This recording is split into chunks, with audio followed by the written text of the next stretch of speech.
This is KamehaRadio, a Dragon Ball podcast. This is Alex and David returning once again. How you doing, buddy? Doing good. A little tired. Work this morning, so took a nap. Woke up. Man, Ran some errands. I wish I could have taken a nap today. Nap is the best thing. It's been a little bit since our last one. Almost 2 weeks, I think. Yeah, holidays are kicking in full swing, so That is true. busy. At the time that this episode will probably be going up, it'll probably be the Thanksgiving holiday. So happy Thanksgiving to everybody who celebrates. Happy Thanksgiving. But yeah, today we're going to be talking about Dragon Ball Daima Episodes 6 and 7. After discussing these two episodes, we should be caught up on everything. We should be on the most current episode, which should drop Friday. But that's neither here nor there. We'll get to it eventually. We will keep you guys posted, though, in terms of when that episode will go up. It's possible we may be on another 2-week hiatus until we can kind of get our schedules coordinated again. But, you know, that when you're both working, that's life. When you're both working full-time jobs and you're on completely separate schedules, like, it's really hard to kind of come together and do this kind of thing. So, but I'm happy we're here today to at least talk about Daima and whatnot, because a lot happened in these past two episodes. Yeah. It's getting crazy. It's getting really, really it's starting to pick up the pace and a lot now, which is really awesome. We're no longer in dude, where's my plane territory. So, but before we do that, let's have a little discussion about set 4. Set 4 released. Set 4 Fusion World released 15th. Yep, about just under 2 weeks ago. Everyone, I think, is now starting to get really adjusted. They're starting to get adjusted to the meta. Some strategies are still kind of being worked out and figured out. But what's your experience been so far with Set 4? So my biggest surprise, and I'm liking the surprise, is how much Boo is doing compared to what other people were kind of speculating. I think everyone said that he was going to be a good deck, but man, he's good deck. I love Boo. Yeah, he's so much fun. I like this. To me, this Boo is giving me like Set 1 vibes of Yellow. I actually really enjoyed playing Frieza when he first came out in Set 1.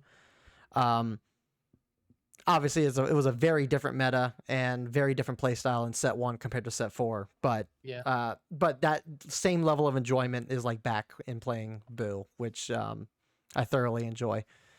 I just love playing the 5-drop double strike into a 3-drop Babidi, into a 3-drop Buhan, or the activate, or like the 30k body. Like that's just like a sweet play. Then you got to get rid of 2 cards in their hand. It's like you can't ask for a smoother play. I don't know. I like my favorite plays on turn 3 you do the Babidi into the discard Boo, and then on turn 4 you do Babidi into the dual attacker, and then you use a body change to get 3 30k swings in. Like that's been my. I haven't tried the body change tactic though.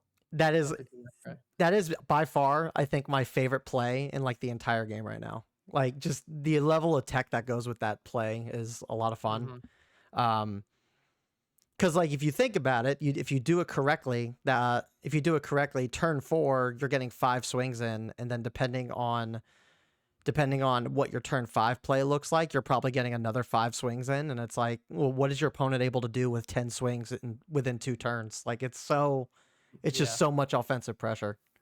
But like that's just you need probably like 2 or 3 like Babidis in your hand though to kind of get that rolling though, right? Yeah. Ideally you'd want to have 2 or 3 of your Babidis and like 2 or 3 of your combo pieces with that. By the time that happens, otherwise you do have to play a little slower and maybe a bit more on the control end. But the one thing that the 2 other things that I kind of took away from this set so far too is that Daima Goku's a lot better than I expected him to be. Yeah, he's pretty top tier. Yeah. Close to S or A, probably high A, close to S in my opinion. or Z tier? Yeah, I don't know if I would put him at Z tier, but No, I wouldn't. I think it's I'd pretty say high. high S tier. He's definitely kind of up there. Kind of like Boo, you're kind of able to build him in a myriad of ways, and I think that gives him a little bit of versatility. But I mean, you kind of want to play around his main gimmick off his leader ability. But the other thing that kind of is my opinion has kind of shifted on the baby, on Super Baby. I really like the baby deck, but the more that I play the deck, the more I feel like he's another like Goku Black. Yeah. Like he's very high rolly, and if you get the high roll, great. If you don't, it hurts. And it's you don't have your pieces. yeah, and so I've been seeing a lot of like baby players shifting from the like the Rildo and the Brainwash package to kind of going more generic. And I don't know how I quite feel about that either, because it's like, yeah, you can play a bit more consistently, but you're also cutting out half of what makes that deck like viable. Yeah. And so I've been seeing a lot of the generic stuff lately in Baby, like the 3-drop Gokus that bring the energy markers. Just a lot of that stuff from set 3. What's your exposure been with that more mid-rangey type baby deck? Like, have you been able to like counter that or get around that fairly well, or? I would say yes. Like, it's easier to get around than a baby who has its like it sees its hand that runs the real dose stuff. Yeah. So like if baby finds its real dose stuff, it's pretty hard to get around, but it's not as hard to get around the generic over the baby. But I also play Jiren's. Been playing Jiren, so he's a pretty good matchup against baby, anyways. Yeah. Yeah, I mean, I know that like the mid-range like baby deck topped at nationals. So, obviously there's something there, and something with that build like just works.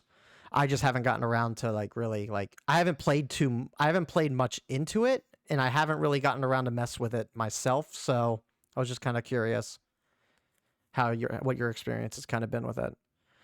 But I've only played them on the online client. I haven't played any babies in person yet.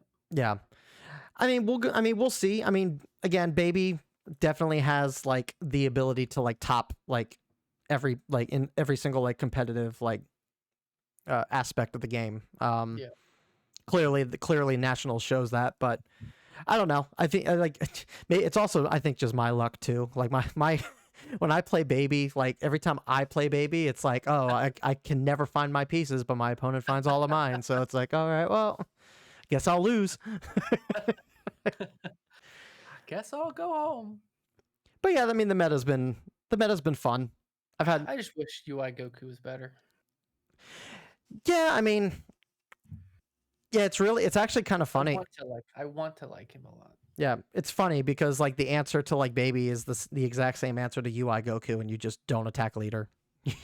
you just worry about board, and you control the board, and just make sure your opponent like is not able to like play like crazy plays every single turn. Yeah, that draw on UI Goku really does hurt. I wish they would at least give it the back draw. Like I understand like if you're not going to draw during attack when awaken, but give him the flip draw. Yeah, give him a break. You got to give him something. I'm sure going into next set, that there's going to be support for UI Goku that will allow him to like maybe play more of the sticky bodies, but they can also draw stuff too. We'll have to see. But yeah, I don't know. I see a lot of people running the 4-drop Jirens in that deck. Yeah, just for that extra draw. Speaking of which, like it's actually kind of crazy, but we already have like details on the on set 6 already before we even got like many details on set 5, which is kind of nuts. What? Yeah, the let me see if I can pull it up here real quick. Yeah, so this is based off of now.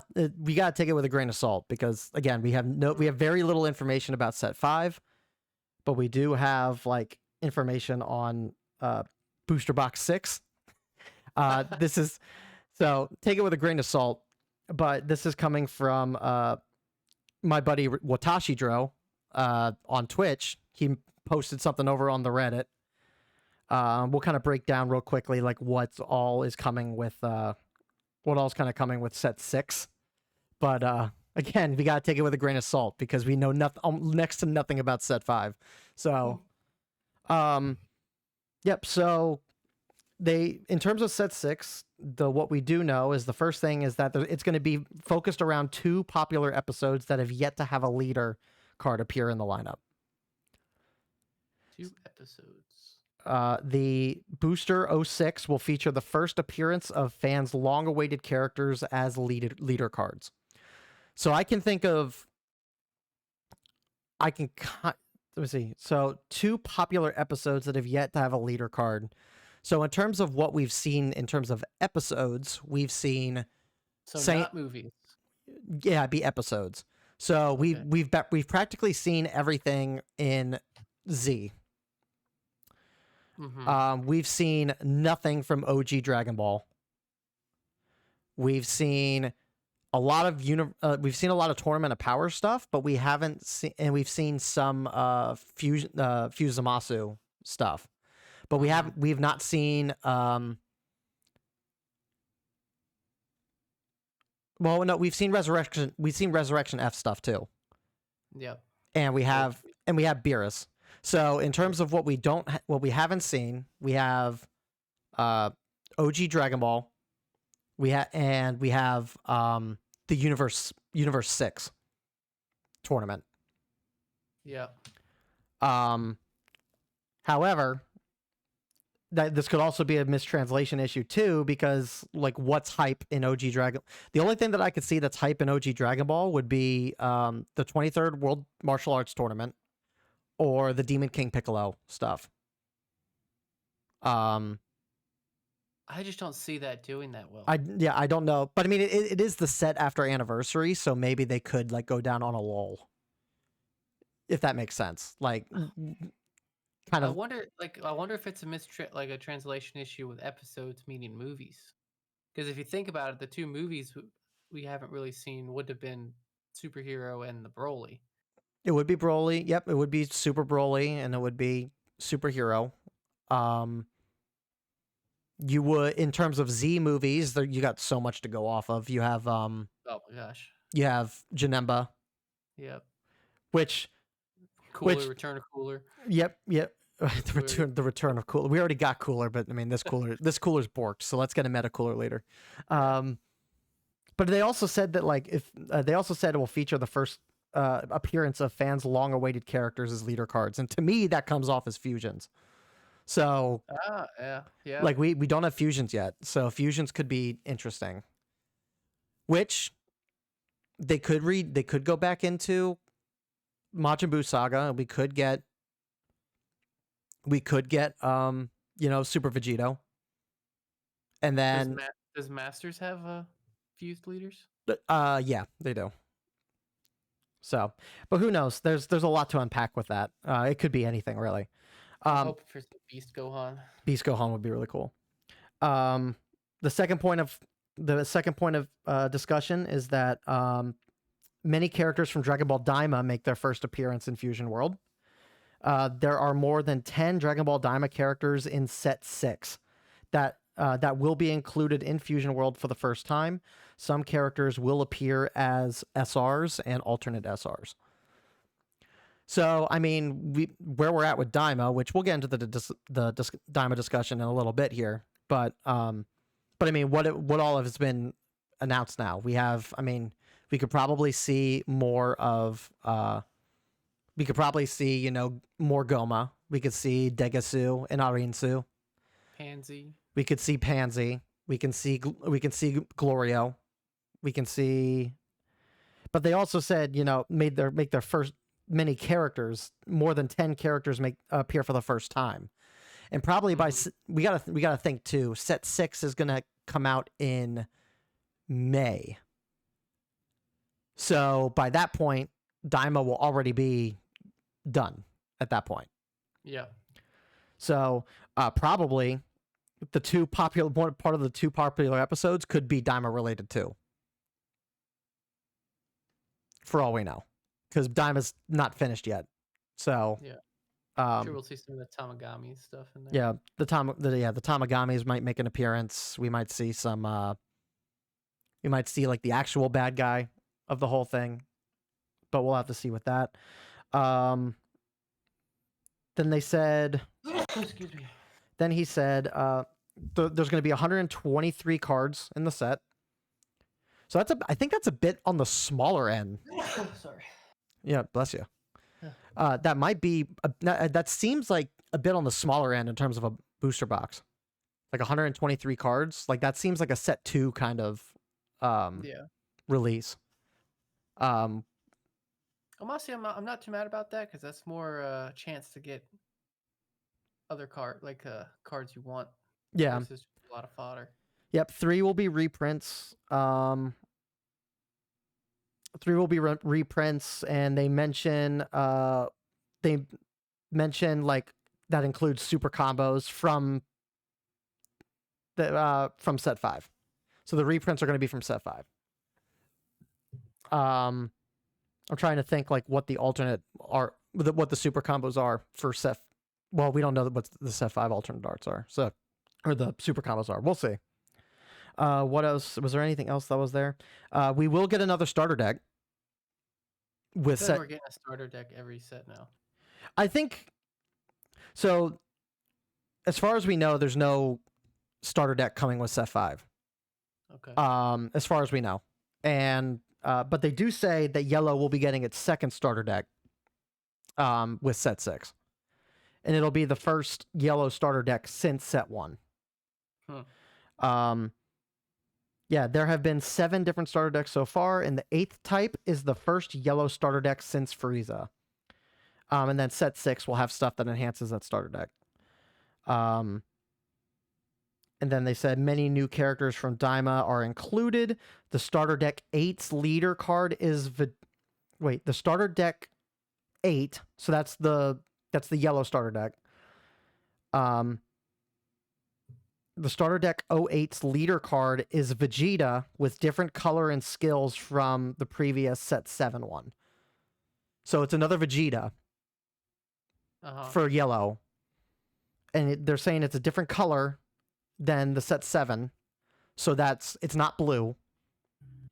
And it's going to have different skills.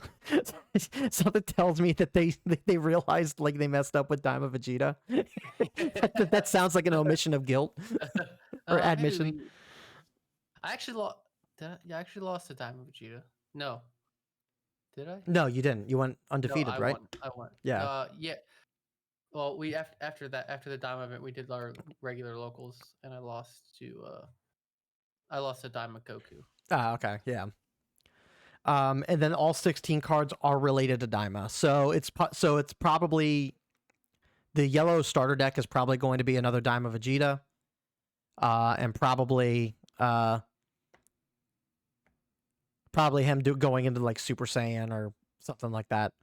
Yeah. There was rumors that there is a possibility. I don't know how this is going to happen, but it would be the first. There's talks that like Vegeta could go Super Saiyan 3 in Daima. Huh. And it would be his first canon introduction of like using that form. That'd be cool. Which I mean, I'm not against, because I always thought that was something that he would have used at least once between Z and Super. So, if that does end up happening, I could see that being something that they would use. That would be kind of hype for a starter deck. That might be a little too hype for a starter deck. I don't know. We'll have to see.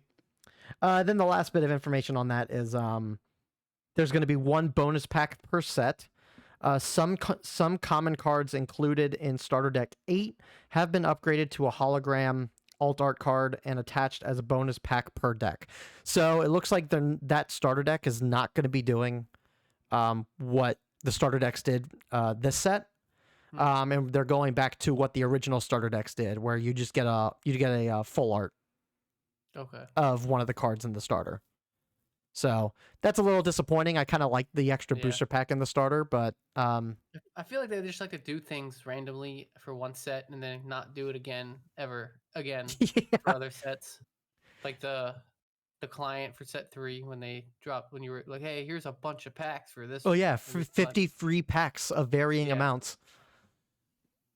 But no, we're not doing it next set. No. Yeah, it is a little. It is I don't know how much of it is like.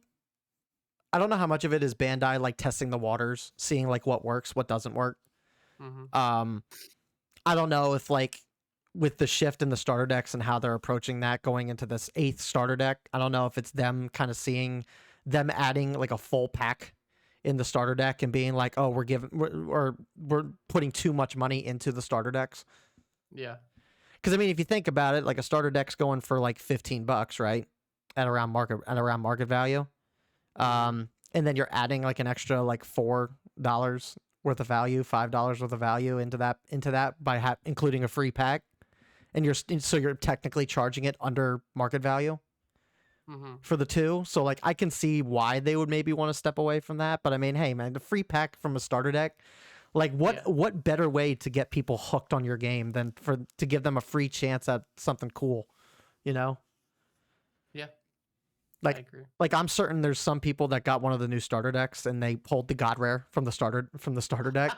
Can you imagine? Like, oh, like I spent $15 and I walked away with $500. What? There's no way. I can't. If someone listening to the pod plays Fusion World and they experience that, please let us know. Like, because that would actually be really cool to know that. Like, oh yeah, that is possible. We can do it. The odds got to be so slim, though. They got to be so slim.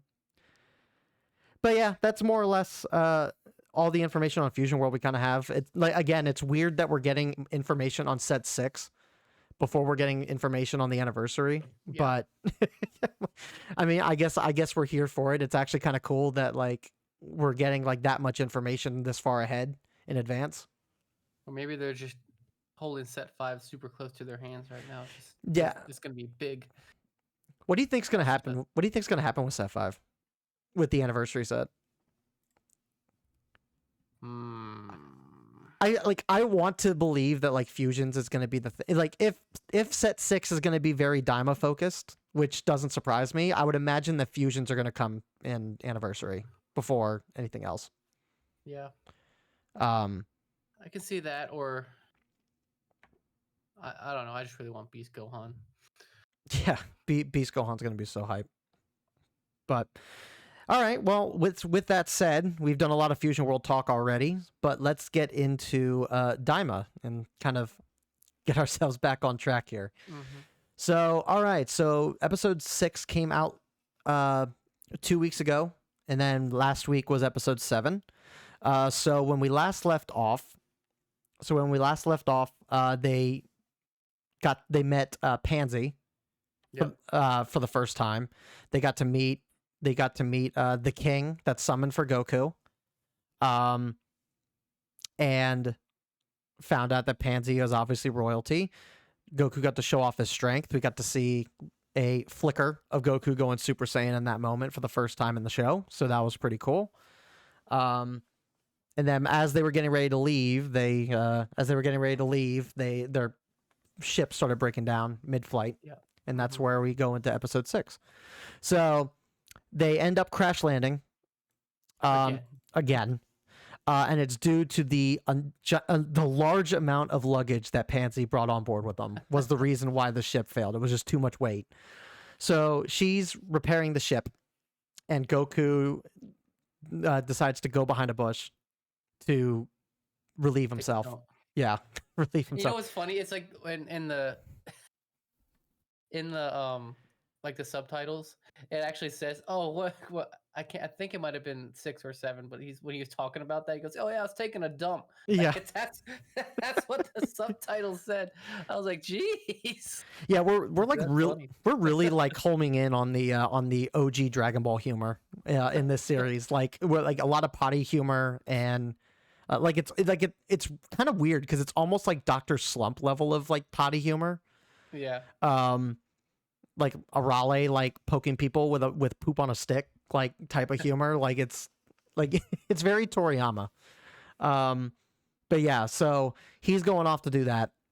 And as he's doing that, and as the ship gets repaired, the Gendarmerie, I think I'm pronouncing that right. Basically, The secret police. yeah, the Goma's foot soldiers essentially. They end up locating them, and they start. It seems like there's like a warrant for Goku's arrest. Like they're trying to apprehend him. They end up convincing. They try to convince him that no, they don't know anybody like that. There's nobody like that with them. They're all friends, like on some vacation together. And they even question that too. They're like, well, you're a Glint. Like you're from the second. You're from the second demon world. Like what in the world are you all doing in the backwater place like this? Yeah. So that was kind of going on. Was this where they introduced the collars? Was episode 6 where they introduced the collars? That was around Pansy's neck. Yeah, it's because they scanned That's her right. collar, I think. Yeah. Yeah. I mean, I think we saw the collars in Yeah. previous episodes when they were trying to collect the taxes, but this is kind of where we see it around her neck. Yeah. So so supposedly like lesser borns or everybody or the majority of people like in the third demon realm like have to wear those collars, and that's like Goma and like his whole band of thieves and his army are like they keep track of everybody through those collars.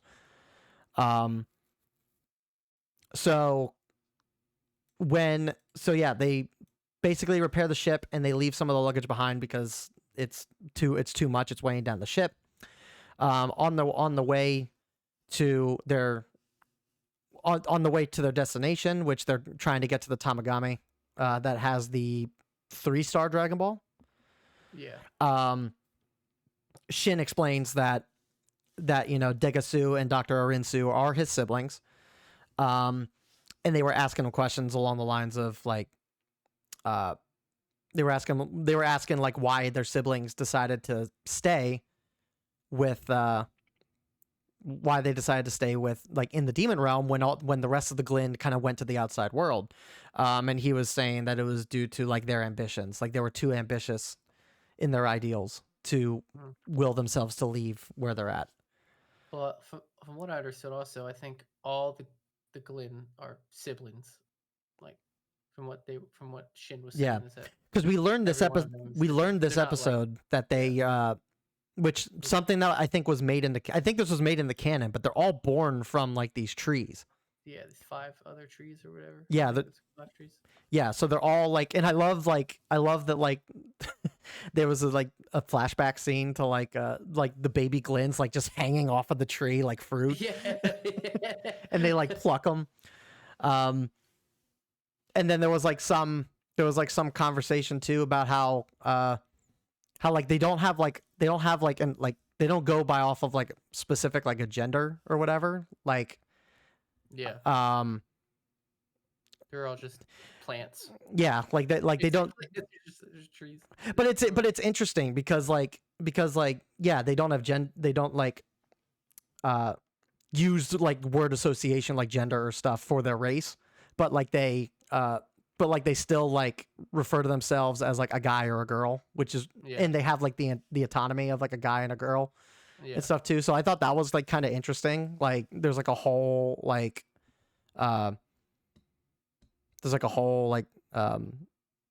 social like construct in that in how they like approach that, which is interesting. Mm-hmm. So, but I mean, it's like little by little, every single episode, we learn more and more about Shin and like what his race is even is, which is Yeah.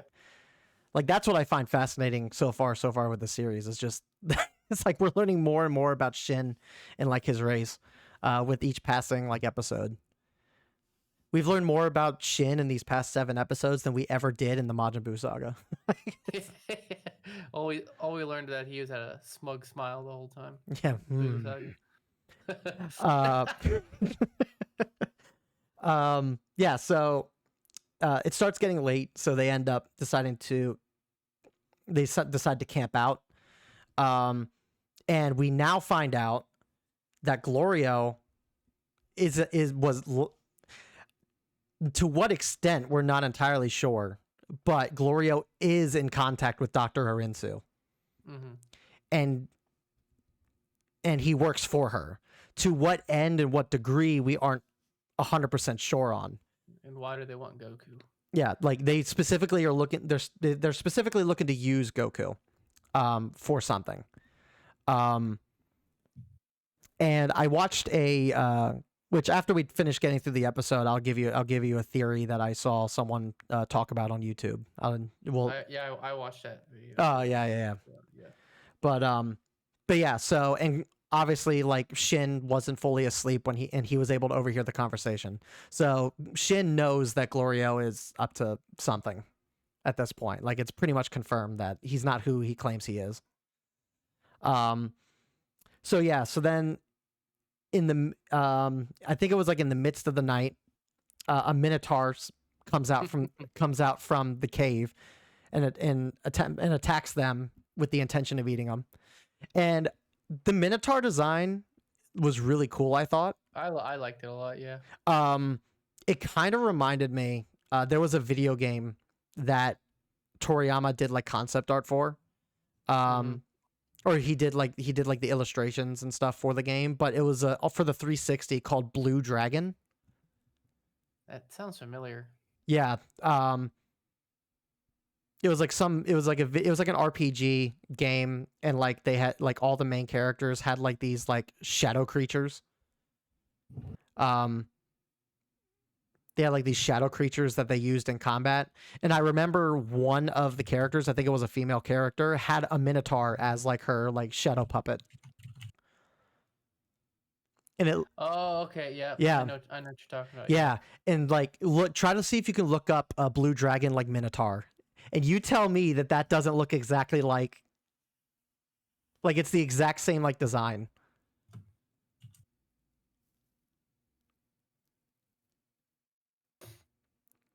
Yeah. Yeah. Yeah. Yeah. I can see it. Yeah, it's like that. I got big like Blue Dragon vibes off that. I was like, that's really cool. Like, it probably isn't like an ode to that, but like I can see Toriyama using a previous design of something he made. Yeah, just kind of different, same kind of art style, at least like in the template for it. Yeah, so I thought that was pretty cool. But then Glorio was going to fight him, but then Goku wanted to step in and fight him, and then they decided to fight each other, and they completely ignored the Minotaur. Yeah, what's going on here? I'm gonna eat you. It was almost like a coin flip. It's like, wow, they're like, how about we fight, and then whoever wins this fight can fight this guy. It's like a classic Vegeta Goku moment. Yeah, and the Minotaur's like all dumbfounded. He's watching the whole fight go down too, and he's it's a whole thing.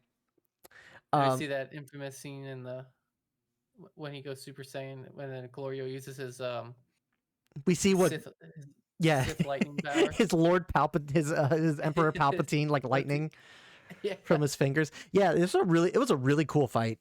I really like that fight a lot. Mm-hmm. It's cool that we're finally seeing like what Glorio's actually capable of. But it's very clear that like Glorio is completely outmatched. He completely underestimated Goku in terms of how strong he actually is. And Goku just completely outpaces him. Do you think he could have beat him in base form, and he just wanted to go Super Saiyan just to prove a point? Well, that's Goku's you know, like his ideology, right? Is like he never goes all out when he starts a fight. Like he never like he always like works himself up to the point where he then starts fighting for real. and he's always had this like issue where like he like doesn't completely take his opponent seriously because he's trying to like edge him out to see like what they're capable of before he goes all out. Like honestly, if it wasn't for Shin telling Goku like, hey, like go all out, like he probably wouldn't have. Now whether Glorio would have been able to beat him, I'm not 100% sure. But I mean I'm curious too. Like, do we think that this was the extent of Glorio's abilities? Like, is it just the fact that like Goku went Super Saiyan, that much of a shock to his system that like he wasn't able to like go all out? I feel like we're gonna see more from Glorio. I don't see that being his full power. Yeah, and like, what other techniques does he know with magic? Like, is it strictly lightning based? It's gonna be Force Choke next. Force Choke next. He is getting like all the Star Wars references right now. Han Solo. The Han Solo drip. Yep. He's gonna get like really badly injured later on in the series, and he's gonna have to wear like a suit of armor that helps him breathe. We're just gonna start like he's gonna be gone for like 3 episodes. He's gonna come back.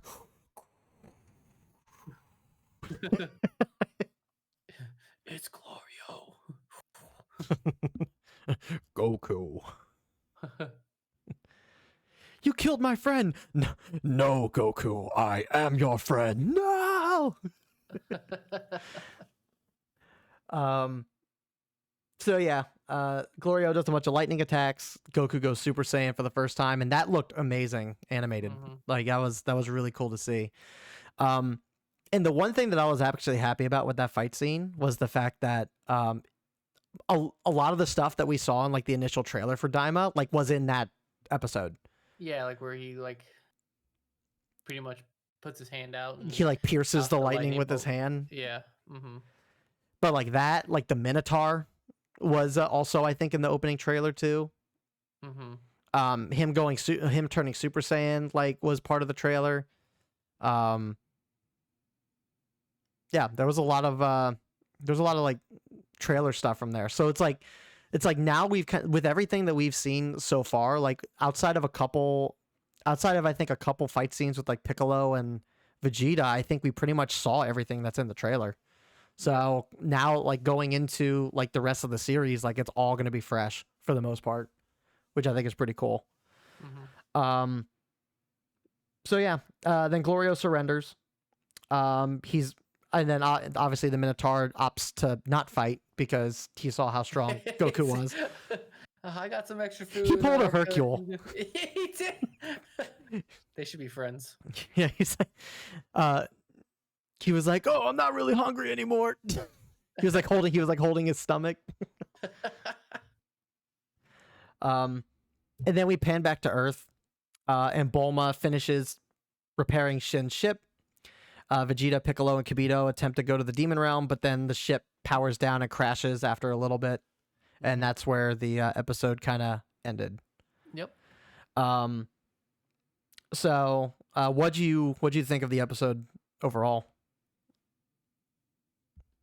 I liked it a lot. It's definitely probably. I don't know if it's probably a.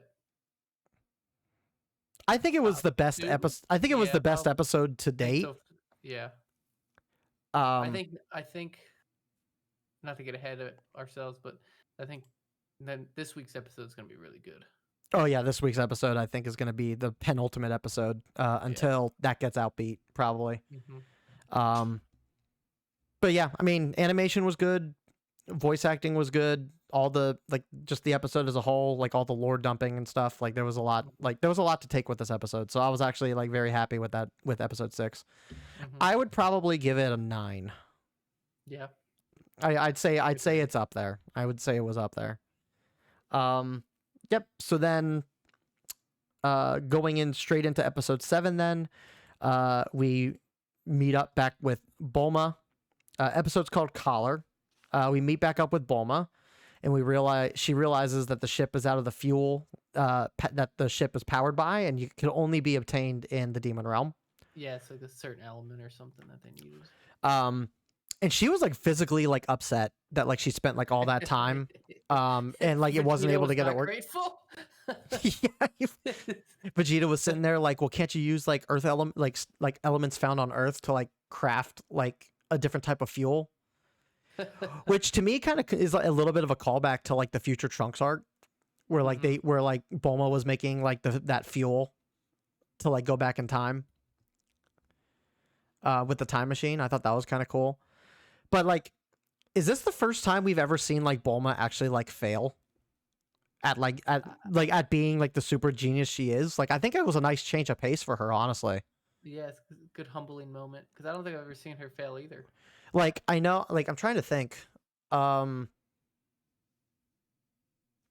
mean, obviously when she found like Raditz's scouter, that scouter like short circuited because it wasn't able to handle the amount of power that like Vegeta and Goku had at the time. So that wasn't her fault. She did fantastic work on the time machines in both Trunks arcs. She repaired Kami's ship with no issue. Yeah, I mean, I guess you could make the argument that Bulma blew up one of the Saiyan pods, but before going to Namek, so I guess that was a fault of hers. But like, yeah, I can't really recall Bulma really like failing all that much in the show. So like, I thought it was a refreshing change of pace for her. Yeah, I think that was a good humbling moment because you never, like you said, you never really see her fail. Yeah, pretty much anything. Like, I would never like look at Bulma and think she was a Mary Sue or anything like that, just because like she doesn't fight. She doesn't. She's not like she's the best supporting character you can get. She is the best supporting character you can get. But like sometimes even like someone who like doesn't really have many faults. I can't even say that though, because like she's kind of she has a little bit of an ego. Man, her and Vegeta are perfect for each other. really thinking about it. We Saiyans like strong women. It all makes sense. It all makes sense. No, I mean, yeah. So I like that moment with her. But then Hybis. I don't remember if they mentioned the Yardratian's name in episode 5 at all. But like Hybis shows up and picks them up. And there was a really like sweet moment with Vegeta and Bulma where like even though they're in their circumstances right now and like no matter what the circumstances in, Vegeta will still step in to protect Bulma. Yeah. Like Hybis, like the doors for Hybis' ship was coming down and Vegeta actually like stepped in front of Bulma to like protect her. I was like, man, he is not going to let anything happen to her queen. Nope. Even as a kid, I always liked Vegeta's character because of stuff like that. Like that just shows how much he's grown. Yeah, like that My Bulma scene in Battle of Gods is still like one of my favorite Vegeta moments. Yeah, like just because like it was so like out of left field compared to like Majin Buu saga Vegeta. So another cool little moment between them. So yeah, they were lamenting their options, and Hybis shows up to take them to the Demon Realm, and then Kibito opts to stay behind. Yeah, guard. Was it? They said guard the temple. I'm guessing that's just like the lookout. The lookout, I think, yeah. So then, as Goku and the gang are flying, the Gendarmerie pop up again in like a much bigger squad than they were before. And they tell them to land the plane. They tracked Pansy through her collar, which all third world citizens had to wear. Yep. And they had to actually like inspect the entire ship.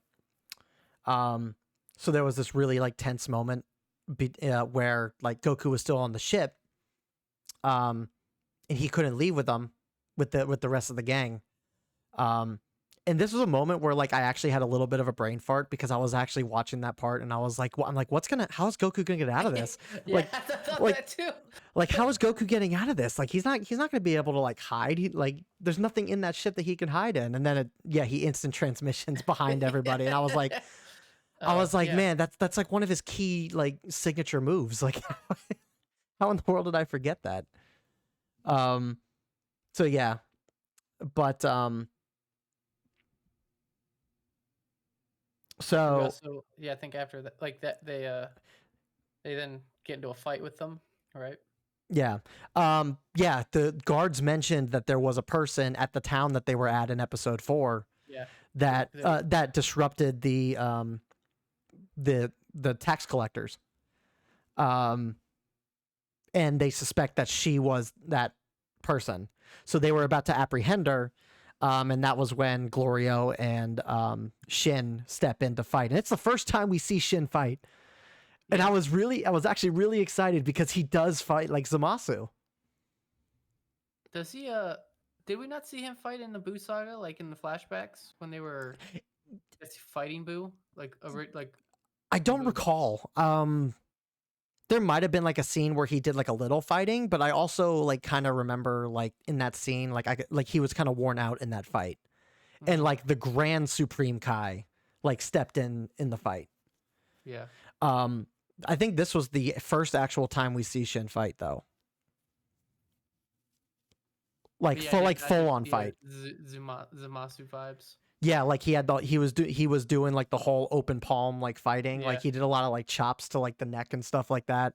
Did some kicks. He also did some really cool like techniques where like what was the one thing he did? He did like he did like a mind push type thing on one of the ships. Mm-hmm. Like he did this like thing where his eyes widened and like there was like waves that popped out of his head. It was almost like a mind crush in Yu-Gi-Oh. It was like it was like Yugi like breaking Kaiba's mind at the beginning of the series. Yeah. Open your mind. Ah! That was what that reminded me of, but it disrupted the ship enough to like force them all to like abandon ship, which I thought that was pretty cool. Mm-hmm. Glorio did more hand-to-hand combat and some more lightning techniques, which was cool. But yeah, Goku was like barely involved in that fight at all. Like he was like in the crossfire when like one of the ships was flying around, but like he didn't like really fight much in that episode. No. So it's actually kind of cool to like see other people like involved in the fighting. Which is surprising he didn't fight though, because he's usually all about it. Well, I think because I mean he had to stay hidden because they didn't really know that he was there. So not that it mattered in the end because one of them was getting away and like Goku had to step in. So, so yeah, so they were able to defeat the Gendarmerie. Their ship was damaged in the scuffle. But then they were able to actually take one of their ships to kind of blend in. Yeah. And they said something along the lines of like oh like we'll be a little harder to track in this, but like don't you think like the Gendarmerie would have a means to be able to track their own ship? Yeah, you think they have like a GPS on it? Yeah, like some sort of like homing beacon or something. Like I don't know what they're. I don't know why they thought that. So like, I don't think they're quite out of the woods yet. I can't imagine they're out of the woods just yet. We learned Shin's name. We did learn Shin's name. We're learning so much about Shin. Yeah. So, but yeah, it was Nahare. Nahare, yeah. Nahare, which is a cool name for him, honestly. Like, I actually kind of like that name for him. I'm still gonna call him Shin though. Yeah, well, even Goku's gonna call him Shin. Well, Like, he's like, I'm gonna call you this, and then he was like, okay, nah, I'm gonna go back to the old way of doing it. Honestly, I think we were all kind of feeling it in that moment because we were yeah, Nahari is a cool name for Shin, but like I've already been conditioned to call him Shin for the past like 20, 30 years. So Yeah. like I'm not gonna just change what I call him now. It's like we called Baby Yoda for a whole year. How Before long we until actually learned his name. and we're like, he's still Baby Yoda. Oh man. So yeah, and then there was more conversations about the Pansy's collar, and we found out that Dr. Arinsu was the one that designed it. Mm-hmm. So and then Shin was actually able to like this was like this might have been like my only issue that I had with that whole episode was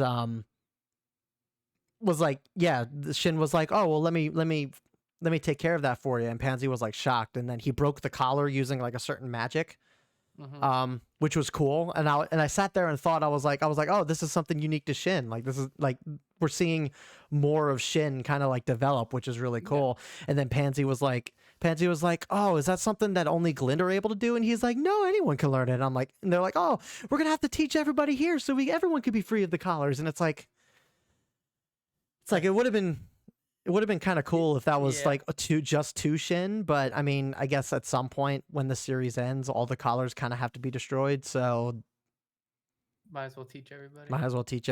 It seemed lazy to me, like a little lazy, but I can't remember the material the collar is made out of. The kachin, it was the same as that the Tournament of Power material, right? Either that, or I was thinking like in the Majin Buu saga when they were training Gohan with the Z sword, like Shin brought that giant cube of like kachin.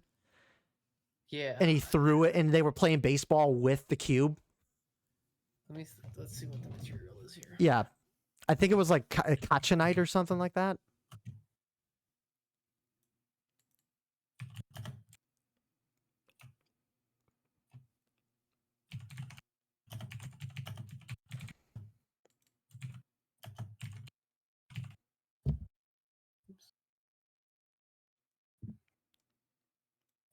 Dragon Ball Super, the strongest metal in the universe is kachin material. Yep, so it was the same material as that. So I mean so for Shin, so that's why I was a little annoyed by that too, was because like Shin was able to just materialize that in the Majin Buu saga. So I was sitting there thinking that like, oh, it actually makes sense that Shin would be the only person, or at least based off of his race, would be the only person that would be able to deal with that collar.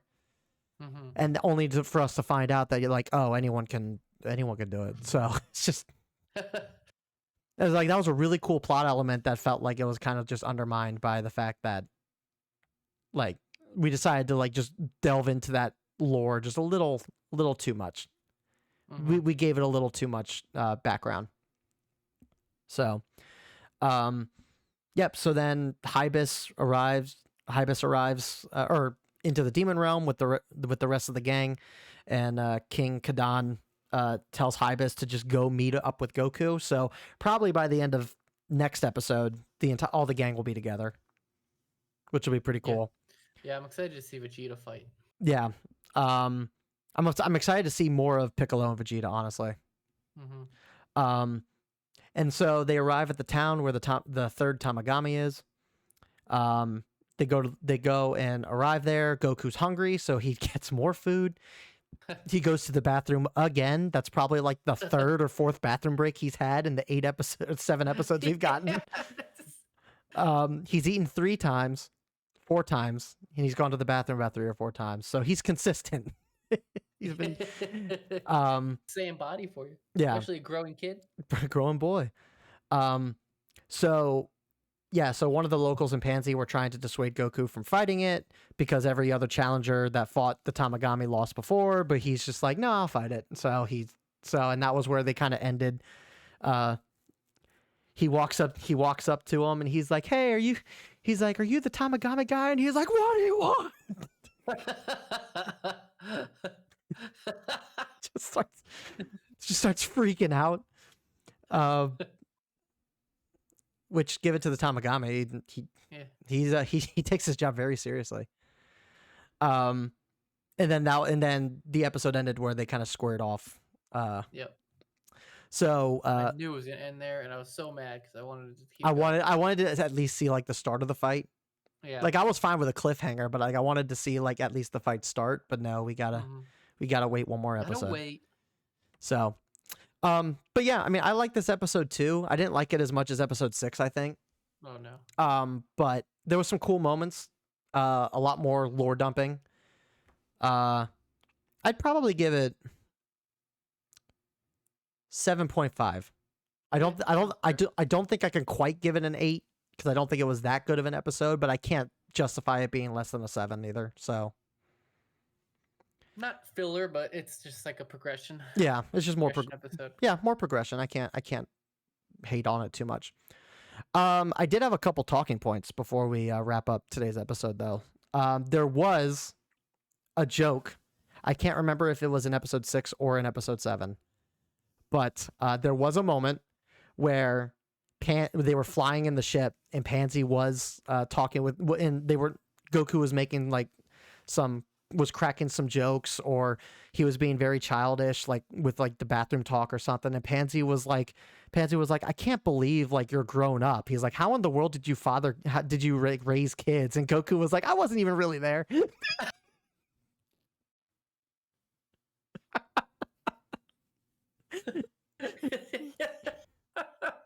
Yeah, it's true. I got a good laugh out of that. I got a good laugh out of that joke, but it does bring up a little bit of a talking point that I kind of wanted to throw your way.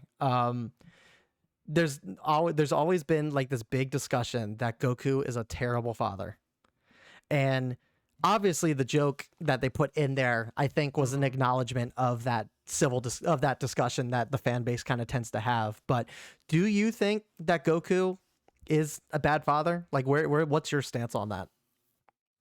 So we gotta look at it this way. In the circumstances Goku's in, he's in the saving the world business, right? Mm-hmm. Yeah. So, I mean, he's got to be constantly training. He's got to be, and at the end of the day, he's doing it for his kids. He dies all the time. So saving the world twice. He died twice. Yeah. Was he like father of the year? Probably not. But I think he loves his kids and cares about his kids and do anything for his kids. But I don't think I would say he's a bad father. No. Face, even even in the Saiyan race, they don't really give a crap about their kids that much. It seems. Yeah.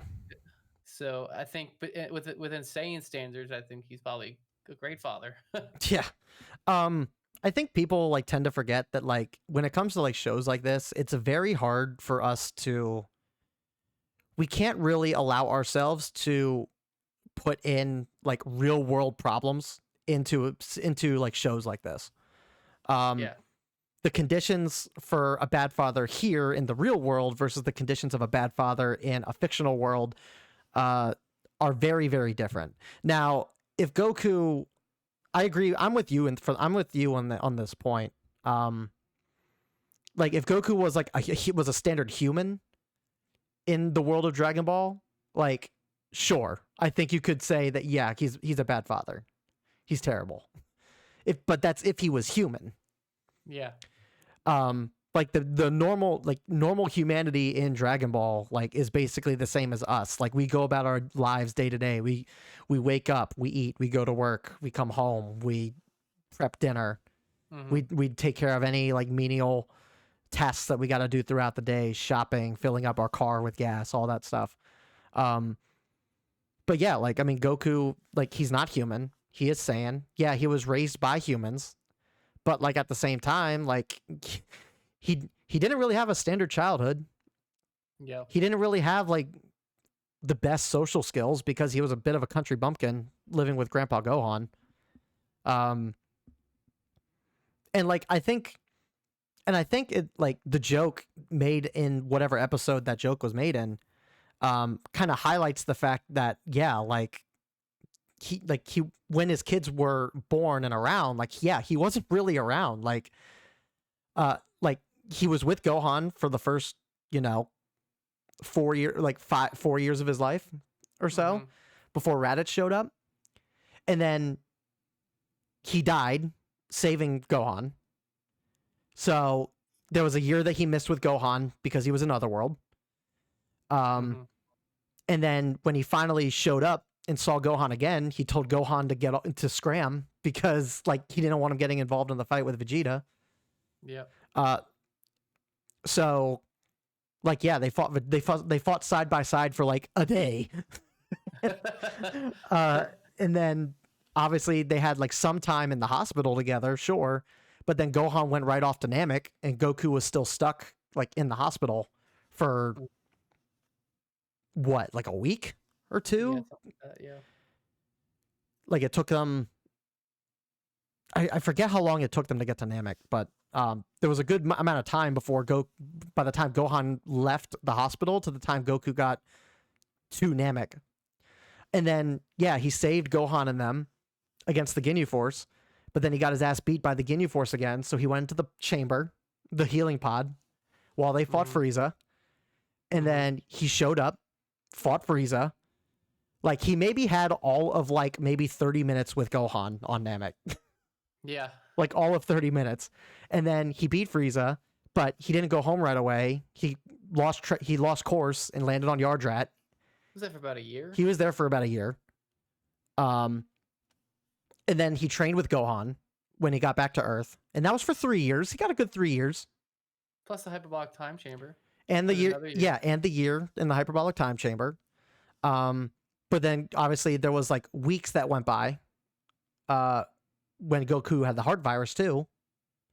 So like there was that. And then obviously at the end of the Cell games, he died. So he lost 7 years there. And then, yeah, he had like maybe a quarter of a day with his kids. He met Goten for the first time in the Buu saga. So it's not like he missed out on 7 years of Goten's life. But like immediately as it came back, he went right back into the conflict. And he had like a day with Goten because he only had a day on Earth. So like, and then he went right back to Otherworld. Like, yeah, he had no time with his kids at all. So when when that joke came up and he said he wasn't really there, he actually really wasn't there. Yeah. Like, people can sit there and complain about Chi-Chi all they want, but holy hell, good on Chi-Chi for actually stepping up and actually like being the parent.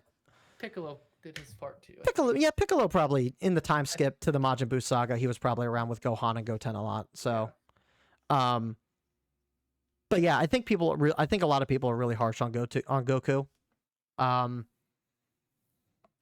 mean, I look at Goku and like Goku's the kind of guy that will give his kids hugs and shit. Vegeta will punch Vegeta will beat his son to a pulp because he wants to train.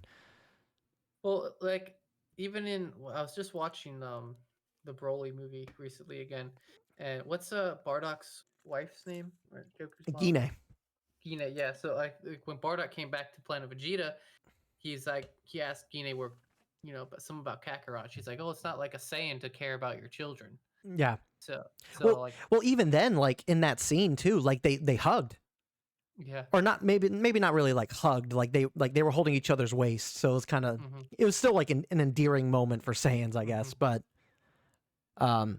yeah. So I mean, it's just again, we can't really pin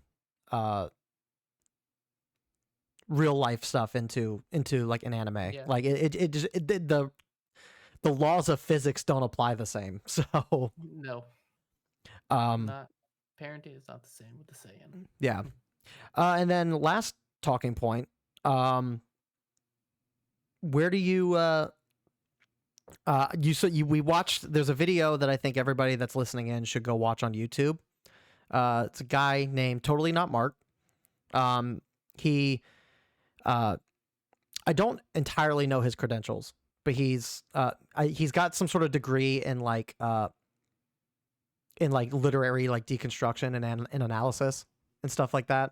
I think he does a lot of like analysis and stuff on like Dragon Ball.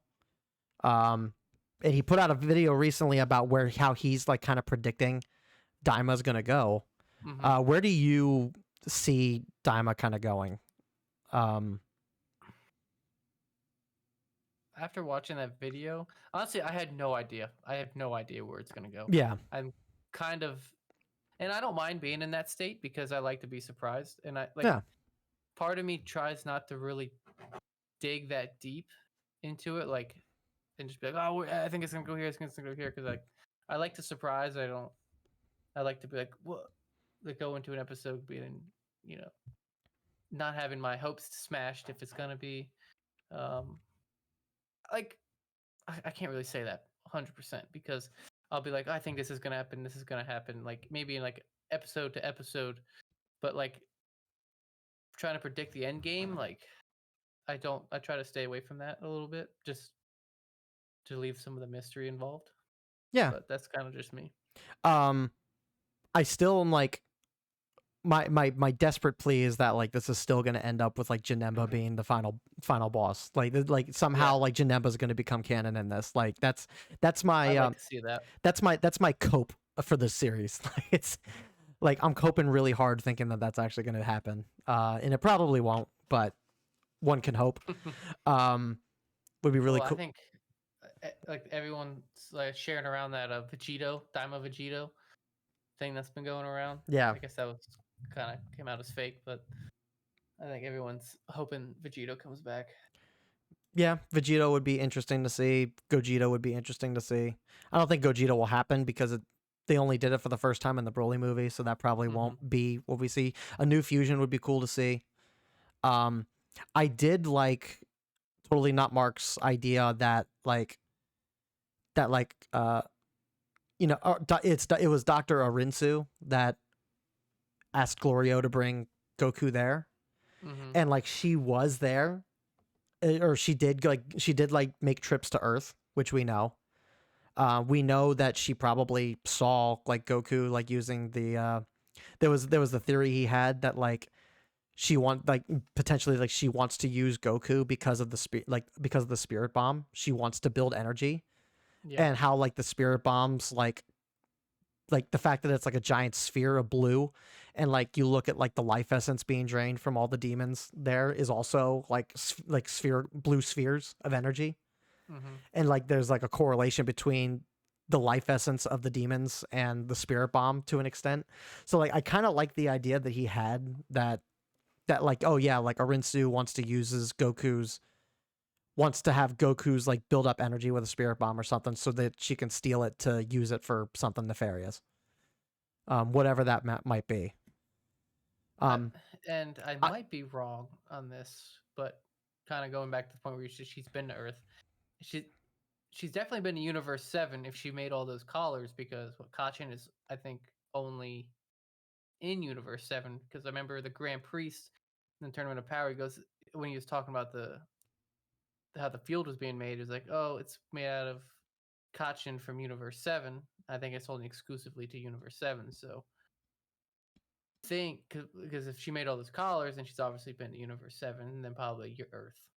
Yeah. So I think you're right on that. Yeah. So like I like that idea a lot. What that could still be for, like, who knows? Like it's like you said, like it's really hard to predict like what the end game is actually going to be. I also like the idea that like I like the idea that Goma, Arinsu, and Degasu, like it's like a 3-way like plot towards like a position of power.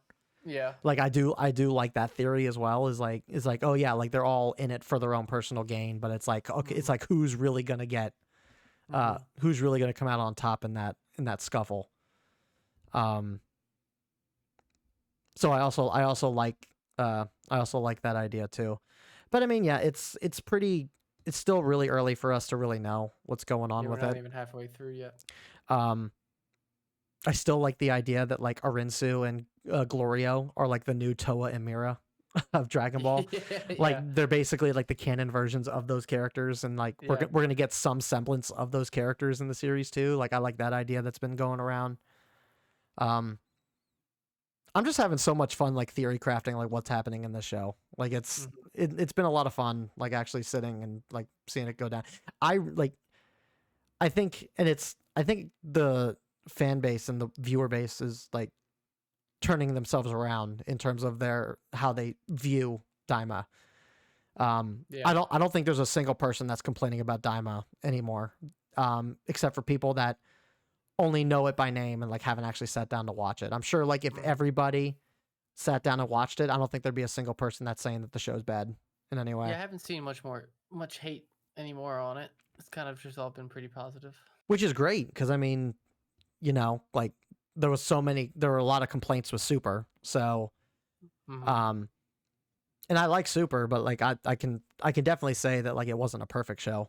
No, not at all. But I mean, it's nice that, you know, we're 7 episodes in, going on to 8, and like every episode's been a banger. Like there's not been one misstep in the series so far.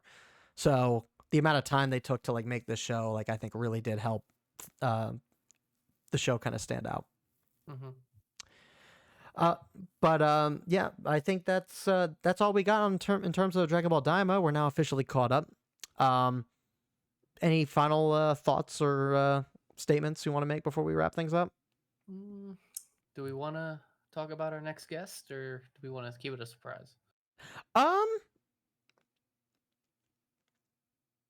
I think we can maybe talk about it next episode, because by the time we depending on when we're able to get together again to record next episode, like it might be like the week before our special guest arrives, so might be better to keep that a surprise. So just stay tuned. Stay tuned. Yeah. But that's going to do it for today's episode, guys. Thank you to everybody that has been listening and enjoying themselves while listening to KamehaRadio, a Dragon Ball podcast. I'm your host, Alex. That's David over there. We will see you guys all and talk to you guys in the next episode. Until then, keep it easy, stay safe, and we'll see you in the next one. Peace.